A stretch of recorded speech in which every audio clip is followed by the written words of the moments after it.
مشرکین سے چند ایک سوالات کیے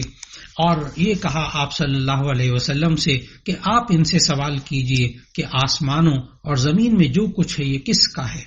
ظاہر ہے کہ دل سے تو مشرکین بھی یہ تسلیم کرتے تھے کہ سب کچھ اللہ کا ہے، لیکن زبان سے اعتراف نہیں کرتے تھے۔ پھر جواب میں یہی کہا کہ آپ کہہ دیجئے کہ سب کچھ اللہ کا ہے۔ اور پھر اس کے درمیان اللہ تعالیٰ نے سورت کی ابتدا میں اللہ تعالیٰ کی حمد و ثنا اور اس کی عظمت جہاں بیان کی، تو ساتھ ساتھ طور پر جو منکرین اسلام کی، منکرین دین کی یہ عادت تھی کہ رسول اللہ صلی اللہ علیہ وسلم جو بھی دلیل دیتے تھے وہ اس سے منہ پھیرتے تھے، اس میں باتیں بناتے تھے۔ چنانچہ وہ یہ کہتے تھے کہ اس نبی پر کوئی فرشتہ کیوں نہیں اتارا گیا اور ہمیں نظر کیوں نہیں آتا، اور پھر اس کے بعد مرنے کے بعد دوبارہ جی اٹھنے کے بارے میں بھی یہ لوگ شک ظاہر کرتے تھے۔ اللہ تعالیٰ نے ان آیات میں سمجھایا کہ تمہیں قیامت کے دن اللہ ضرور جمع کرے گا اور اس میں کوئی شک نہیں۔ پھر اس کے بعد اللہ تعالیٰ نے سورہ انعام میں 7ویں پارے میں حضرت ابراہیم علیہ السلام کے بارے میں ذکر کیا کہ حضرت ابراہیم علیہ السلام نے شرک میں ڈوبی ہوئی دنیا کو روشنی دکھائی۔ انہوں نے جب سورج، چاند، ستاروں اور ہاتھ سے بنائے ہوئے بتوں کو معبود تسلیم کرنے سے انکار کیا اور ایک اللہ پر ایمان لانے کا اعلان کیا، تو سب سے پہلے انہیں اپنے والد ہی کی طرف سے مخالفت کا سامنا کرنا پڑا۔ انہوں نے اس مخالفت کی کوئی پرواہ نہ کی اور اللہ کی توحید کا بیان جو ہے وہ جاری رکھا۔ پھر اس کے بعد 7ویں پارے میں اللہ تعالیٰ نے مختلف انبیاء کا ذکر کیا اور ان انبیاء کے حالات بھی اللہ تعالیٰ نے بتائے۔ قرآن حکیم کی آیت نمبر 83 سے لے کر آیت نمبر 86 تک اللہ تعالیٰ نے تقریباً 18 انبیاء کا ذکر فرمایا، اور قرآن مجید میں جو کل انبیاء کا ذکر نام کی صورت میں آیا ہے وہ تو 25 انبیاء کا ذکر آیا ہے، لیکن 7ویں پارے کے اندر آیت نمبر 86 میں اللہ تعالیٰ نے 18 انبیاء کا نام لے کر ذکر فرمایا۔ اور یہاں یہ بات بھی ذہن میں رکھنی چاہیے کہ اللہ تعالیٰ نے کل جو انبیاء نازل فرمائے، انبیاء اور رسول، وہ 1,24,000 کم و بیش انبیاء اللہ تعالیٰ نے نازل فرمائے لوگوں کی ہدایت کے لیے۔ لیکن 7ویں پارے میں یہ جگہ واقعی بہت اہم ہے کہ جس میں اللہ تعالیٰ نے انبیاء علیہ السلام میں سے 18 انبیاء کا ذکر آیت نمبر 83 سے لے کر اور آیت نمبر 86 تک اللہ تعالیٰ نے بیان فرمائے۔ ان میں سے جو 18 انبیاء جن کے نام اللہ تعالیٰ نے ذکر کیے، ان میں ابراہیم علیہ السلام، اسحاق علیہ السلام، یعقوب علیہ السلام، نوح علیہ السلام، داود علیہ السلام، سلیمان علیہ السلام، ایوب علیہ السلام، یوسف علیہ السلام، موسیٰ علیہ السلام، ہارون علیہ السلام، زکریا، یحییٰ، عیسیٰ اور الیاس علیہ السلام، اسماعیل اور الیسع اور یونس اور لوط علیہ السلام کا ذکر فرمایا۔ یہ 18 انبیاء کا ذکر کرنے کے بعد اللہ تعالیٰ نے بتایا کہ ان سب کی تعلیمات یہ مشترک ہوتی تھیں۔ توحید، رسالت، آخرت، ان تمام انبیاء کی ذمہ داریاں تھیں اور وہ یہی ساری زندگی بیان فرماتے رہے۔ پھر اس کے بعد اللہ تعالیٰ نے ان آیات میں وحی اور نبوت کے بعد دوبارہ ایسے دلائل ذکر کیے جو خالق کے وجود، اس کے علم، قدرت اور اللہ کی حکمت کے کمال پر دلالت کرتے ہیں۔ اور مکہ کے کفار چونکہ ان دلائل میں غور نہیں کرتے تھے، مختلف قسم کے معجزات کا مطالبہ کرتے رہتے تھے کہ اگر یہ معجزہ دکھائیں گے تو تب ہم ایمان لائیں گے، تو اللہ تعالیٰ نے کافر اور مؤمن کے نظریے میں فرق بیان کیا کہ جو کافر ہوتا ہے وہ معجزے کا مطالبہ کرتا ہے، جو مؤمن ہوتا ہے وہ معجزے کا مطالبہ نہیں کرتا، وہ اسے اللہ کے وجود اور قدرت کی نشانیاں واضح طور پر اس کائنات میں دکھائی دیتی ہیں۔ چنانچہ اللہ تعالیٰ نے پھر ان آیات میں ذکر فرمایا کہ اللہ جو خالق ہے وہ کس طرح تمہیں پیدا کرتا ہے، اور اس نے زندگی پیدا کرنے میں اور زندگی کے اندر پوری جتنی بھی نعمتیں عطا فرمائی ہیں، ایک ایک نعمت کو سمجھنے کی ضرورت ہے۔ اللہ تعالیٰ نے سورہ انعام کی آیت نمبر 95 میں فرمایا، ان اللہ فالق الحب والنوى یخرج الحی من المیت ومخرج المیت من الحی، کہ وہی اللہ ہے جو گٹھلی اور دانے کو پھاڑتا ہے، وہ زندہ کو مردے سے نکالتا ہے اور مردے کو زندہ سے نکالتا ہے۔ ہم اگر غور کریں تو آج سائنس جو ہے وہ دو چیزوں کے اندر الجھی ہوئی ہے کہ زندگی سے پیدا ہوئی ہے یا زندگی بے جان سے پیدا ہوئی ہے، یعنی بایوجینیسس اور اے بایوجینیسس کا نظریہ، کہ آج سائنس دونوں میں سے کسی ایک بات کو بھی طے نہیں کر سکی ابھی تک کہ زندگی سے پیدا ہوئی ہے یا زندگی بے جان سے پیدا ہوئی ہے۔ بے جان کہتے مردے کو، بے جان سے پیدا ہوئی ہے، ابھی تک سائنس اس میں فیصلہ نہیں کر سکی۔ لیکن اللہ تعالیٰ نے سورہ انعام کی آیت نمبر 95 کے اندر ہمیں بتایا کہ اللہ تو اب بھی 4 طریقے سے پیدا کر کے دکھا رہا ہے، اور 5واں طریقہ کوئی ہو نہیں سکتا۔ 4 طریقے کون سے ہمیں اس آیت سے معلوم ہوتے ہیں کہ نمبر 1، اللہ تعالیٰ زندہ کو زندہ سے پیدا کر رہا ہے۔ نمبر 2، اللہ تعالیٰ مردے کو مردہ سے پیدا کر رہا ہے۔ نمبر 3، اللہ تعالیٰ زندہ سے مردے کو پیدا کر کے دکھا رہا ہے۔ نمبر 4، اللہ تعالیٰ مردے سے زندہ کو پیدا کر کے دکھا رہا ہے۔ اور یہ آج بھی اللہ نے جاری رکھا ہوا ہے۔ زندے کو زندہ سے پیدا کرنا، جیسے انسان زندہ، اس سے پیدا ہونے والا بچہ زندہ، اور مردے کو مردہ سے پیدا کرنا، ان اللہ فالق الحب والنوى، کہ یہ اللہ بیج سے پودے کو پیدا کرتا ہے، بیج بھی مردہ بے جان، اور اس سے پیدا ہونے والا جو پودا ہے وہ بھی بے جان، اس کے اندر ویسی جان نہیں ہوتی جیسے انسان کے اندر ہوتی ہے۔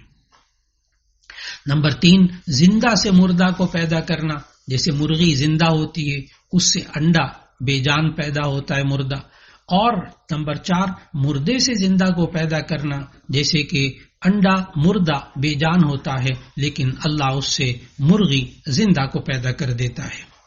چنانچہ اللہ تعالیٰ نے فرمایا کہ یہ سب کچھ کرنے والا اللہ ہے، تم کدھر جا رہے ہو، تم کیوں بھٹک رہے ہو، کیا تم اس کو پیدا کرتے ہو یا ہم پیدا کرنے والے ہیں؟ پھر اللہ تعالیٰ نے یہ سمجھایا کہ دیکھو تم اپنی زندگی کے اندر اللہ کو پہچاننا چاہتے ہو تو ایسی صورت میں یہ ذہن میں رکھو کہ وہی اللہ ہے فالق الاصباح، جو صبح کرنے والا ہے، صبح کو پھاڑتا ہے، چیرتا ہے، وجعل اللیل سکنا، اور جس نے رات کو سکون کا ذریعہ بنایا، والشمس والقمر حسبانا، اور جس نے سورج اور چاند کو حساب کا ذریعہ بنایا۔ اور پھر اللہ تعالیٰ نے فرمایا کہ تم آسمان کی طرف تو غور کرو، یہ جو ستارے ہیں تم اس سے رہنمائی حاصل کرتے ہو، تم خشکی اور سمندر کی تاریکیوں میں تم ان سے راستہ تلاش کرتے ہو۔ یہ وہی اللہ ہے کہ جس نے تمہارے لیے آسمان سے پانی پیدا کیا، اور پھر اللہ نے اس سے ہر چیز کو اگایا۔ اللہ تعالیٰ نے مختلف پھلوں کو، مختلف پھولوں کو، مختلف سبزیوں کو اگایا، اور اللہ نے سمجھایا کہ دیکھو یہ رنگ اور خوشبو میں الگ الگ ہیں، یہ چھوٹے ہیں، کوئی بڑے ہیں، کوئی کھٹے ہیں، کوئی میٹھے ہیں، اور اللہ تعالیٰ نے کس طرح ان پھلوں کو اگایا۔ اللہ تعالیٰ نے 7ویں پارے کے اس رکوع کے اندر ہمیں یہ بھی سمجھایا کہ دیکھو ان کے ذائقوں کے اندر کوئی کڑوا ہے، کوئی نمکین ہوتا ہے، کوئی کھٹا ہوتا ہے، کوئی پھیکا ہوتا ہے، لیکن یہ شروع میں جب کچا ہوتا ہے اللہ تعالیٰ نے ان آیات میں سمجھایا تو اس کا مزہ کچھ نہیں ہوتا، لیکن جو ہی وہ پکتا جاتا ہے تو ایسی صورت میں اس کے اندر مٹھاس اور لذت آ جاتی ہے۔ یہ وہ کون ہے جو اس کو کر رہا ہے؟ ان فی ذالکم لآیات لقوم یؤمنون، کہ ان آیتوں کے اندر ایمان والوں کے لیے نشانیاں ہیں۔ پھر اس کے بعد اللہ نے سمجھایا دیکھو آسمان اور زمین کا وجود نہیں تھا، اس زمین کو اور ان آسمانوں کو پیدا کرنے والا وہی اللہ ہے، اور اسی نے ہر چیز کو پیدا کیا ہے، اسی کی تم عبادت کرو۔ پھر اللہ نے یہ بھی سمجھایا دیکھو تم اس کو دیکھ تو نہیں سکتے، لا تدرکہ الابصار، تمہاری آنکھوں کے اندر یہ سکت نہیں کہ وہ تمہیں دیکھ لے لیکن تم ان کو اس کو دیکھ لو اللہ کو، لیکن وہ یدرک الابصار، وہ تو سب کو دیکھ رہا ہے، وہ بڑا مہربان اور خوب خبر رکھنے والا ہے۔ پھر اللہ تعالیٰ نے ہمیں سمجھایا کہ ہم اس آسمان و زمین کے پیدا کرنے والے کے اندر کسی کو شریک نہ کریں اور ہم سب اسی کی عبادت کریں جس نے کہ وہ اللہ جس نے اس تمام چیزوں کو پیدا کیا ہے۔ اور پھر اس کے بعد اللہ تعالیٰ نے ہمیں زندگی کے آداب سکھاتے ہوئے سمجھایا کہ دیکھو زندگی کے اندر جب تم وقت گزارو گے تو دیکھو گے کچھ باطل چیزیں بھی ہوں گی، کچھ لوگ باطل عقیدے رکھتے ہوں گے، کچھ لوگ بتوں کی پوجا کرتے ہوں گے، لیکن دیکھنا لا تسبوا الذین یدعون من دون اللہ فیسبوا اللہ عدوا بغیر علم۔ نبی صلی اللہ علیہ وسلم کو خطاب کرتے ہوئے اللہ تعالیٰ نے تمام ایمان والوں کو یہ سکھایا کہ دیکھو جو وہ لوگ اللہ کے سوا کسی کو پکارتے ہیں تو آپ ان کو گالی مت دیں، ان کے معبودان باطلہ کو گالی مت دیں۔ کیوں؟ فَيَسُبُّ اللَّهَ عَدْوًا بِغَيْرِ علم، کہ پھر وہ بغیر علم کے اللہ کو برا بھلا کہیں گے اور وہ آپ سے برداشت نہیں ہوگا۔ معلوم ہوا ہمیں زندگی کے اندر رہتے ہوئے کسی کے رہنماؤں کو اگرچہ وہ غلط ہوں، اگرچہ وہ باطل ہوں، کسی کی نظریات پر ہم کسی کو گالی نہ دیں، کیونکہ وہ جواب میں اللہ کو گالی دے گا، وہ ہمیں برا لگے گا۔ ہاں، حقانیت بیان کریں، حق بیان کریں، دلائل سے بات کو سمجھائیں، باطل کا باطل ہونا حق کے ساتھ سمجھائیں، دلیل اور طریقے کے ساتھ سمجھائیں، انشاءاللہ پھر فساد پیدا نہیں ہوتا۔ جب بھی انسان حق بیان کرے تو انسان کی وہ بات حق ہونی چاہیے، نیت حق ہونی چاہیے، طریقہ حق ہونا چاہیے، تو پھر انسان دین کی جب دعوت دیتا ہے، حق بات بیان کرتا ہے تو اللہ اس کا اثر جو ہے وہ دلوں میں اتار دیتا ہے۔ اللہ رب العزت ہم سب کو دین اسلام پر عمل کرنے کی توفیق عطا فرمائے، قرآن مجید کی تلاوت کرنے کی توفیق عطا فرمائے، قرآن مجید کو سمجھنے کی توفیق عطا فرمائے اور قرآن مجید کے احکامات پر عمل کرنے کی توفیق عطا فرمائے۔ اور ہم جو قرآن مجید کو سمجھنے کی کوشش کرتے ہیں تو اللہ رب العزت اس قرآن حکیم کے پیغام کو لوگوں تک پہنچانے کی توفیق عطا فرما دے۔ وآخر دعوانا ان الحمد للہ رب العالمین۔